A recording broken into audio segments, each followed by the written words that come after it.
Hello friends, it's Andrew, your bearded giant.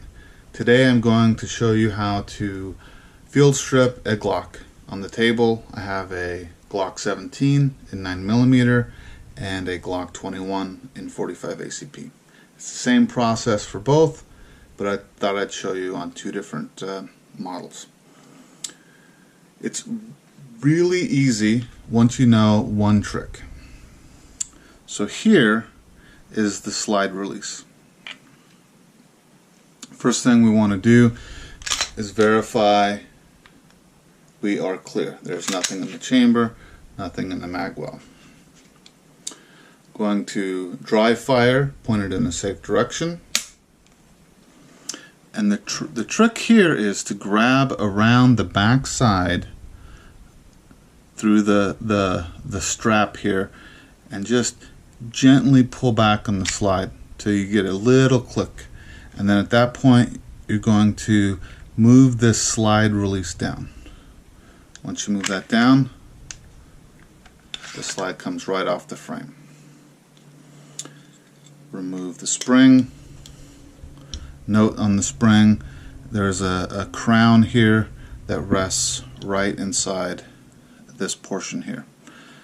The barrel lifts right out, and that is a very quick and simple field strip of a Glock.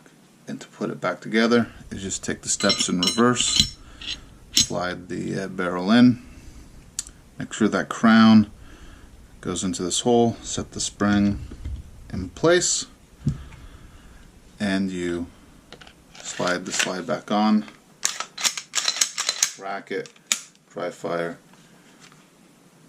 you've reassembled. Glock 21, same process. Let's verify the chamber is empty, mag well is empty, fire in a safe direction, wrap around the back strap, gently pull and listen for this little click, and then you may pull the slide release down. Slides right off. Pull the spring, pull the barrel, and there is a field strip Glock.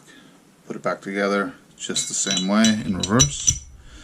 Barrel in, crown in its notch, spring in,